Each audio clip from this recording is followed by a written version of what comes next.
I paid off my dad's debt for years, then he gave our house to my brother because he's the real man of the family. I don't really know how to start this, but I'll try. I, 31M, have spent the last 6 years working like a damn dog, picking up every shift I could, burning out my weekends, even selling my car to cover one specific thing, my dad's debt. It wasn't even mine. It was debt he built up from gambling, stupid business decisions, and unpaid taxes that caught up with him after he lost his job. The house I grew up in was on the line. He sat us down, eyes hollow, voice shaking, and told us he was going to lose it unless someone helped. I was the oldest of 3. My brother Ryan was 27 at the time, still hopping between odd jobs and trying to find himself. My sister was in college. My mom was already exhausted from 2 part-time jobs. So I stepped in. I didn't even hesitate. I looked at my dad across that kitchen table and said, "I got this." And I meant it. I genuinely thought I was doing something noble, something that'd keep us all together. That decision would go on to eat up nearly every dollar I saved. At first, no one believed I could pull it off. The mortgage alone was draining, but I didn't stop there. I helped with utilities, repairs, even medical bills when my dad had a minor heart scare. He called me his rock in front of the whole family. I still remember that line because it felt good. Like maybe for once, I'd done something that made him proud. Fast forward to now, and things are finally settling. I've got a solid job in IT, decent pay, and I'm no longer in survival mode. The house is safe. The debts are gone. The family is stable again. And for the first time in years, I felt like I could breathe. Then last month, my dad gathered us all again. Just like before. Same kitchen table. Same tone. But this time, it wasn't about a crisis. He wanted to pass the house on. Said it was time for the next generation to take over, and since he and mom were moving into a smaller place, the house would go to the man who'd carry on the legacy. He meant Ryan. I thought it was a joke at first. Seriously. I laughed. I actually laughed out loud because the idea was that ridiculous to me. Ryan hadn't paid a cent toward anything. Not the house, not the bills, not even groceries. He lived rent-free in the basement for 3 years, blew his paychecks on weed and sneakers, and was now working at a bar while figuring out his next move. My dad didn't laugh. He stared at me like I was the one being inappropriate. I said, "You're giving the house to Ryan? After everything I did to keep it from being taken away?" He replied, "You're doing fine now. You've got your own place. Your own life. Ryan needs this more." I didn't say anything. I couldn't. My mouth was dry, and my ears were ringing. My mom looked away. My sister stared at her hands. Ryan? He just smirked, like he'd already known. The rage hit me later. It crept in like slow poison. I kept thinking, maybe this is a mistake. Maybe he'll realize what he's done. But no. A week later, I saw the property paperwork.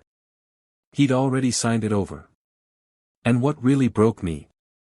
There was a line scribbled in my dad's handwriting on the bottom of the envelope when he handed it to Ryan. It read, "You're the real man of the family now. Make us proud." I didn't sleep that night. I sat in my apartment, staring at old screenshots of bank transfers, old emails where I was coordinating with debt collectors, old messages from my mom thanking me, apologizing for dad's behavior. I stared at all of it and realized none of it mattered. I had done everything right and still, I was disposable. So I decided to stop being quiet. The next morning, I requested a full credit report and dug into every financial record I had access to. I pulled receipts, payment histories, old emails, everything. Then I sat down and wrote a letter, an actual, printed, formal letter. I addressed it to my parents, and I mailed it instead of texting or calling. It said, You told me Ryan needed the house more. You said I was doing fine. I'm not angry anymore, I'm just done. You won't hear from me again. This is your decision, and now I'm making mine. Goodbye. I also included a simple spreadsheet showing the total amount I'd spent on the house over the years. It added up to $143,700. I didn't expect them to pay me back. I just wanted them to see it, in cold, hard numbers. I wanted them to know what they threw away. They didn't respond. Instead, 2 days later, my sister texted me, asking if I was serious. I said yes. She said she understood, that she'd always thought it was unfair, and that she was sorry for not speaking up. That was the last I heard from anyone in my family for almost 2 weeks. Until I got an email. It was from Ryan. It read, "You didn't have to be so dramatic. It's just a house. Dad said you'd overreact. Maybe now you'll finally grow up and stop trying to be everyone's hero." That was the final nail. I went no contact. Completely. Blocked numbers, unfollowed, changed my email. I told my close friends the full story, and they were stunned.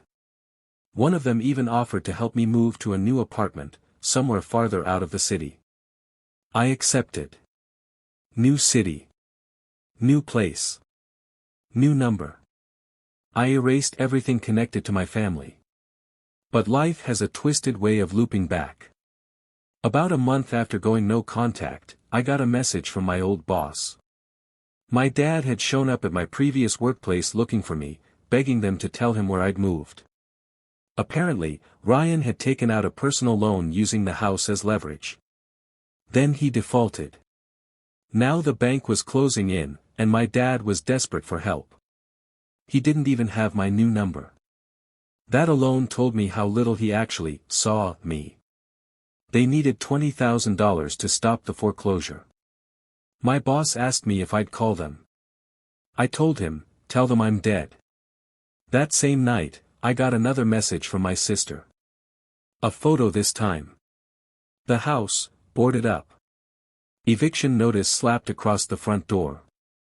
I stared at it for a long time. I didn't feel sad. I didn't feel victorious. I just felt numb. A week later, she called me crying. Said Dad was having health issues. Said Mom was barely holding it together. Said they wanted to talk. I said, they had 6 years to talk. They chose Ryan. Let him take care of it. She didn't reply. That was 6 months ago.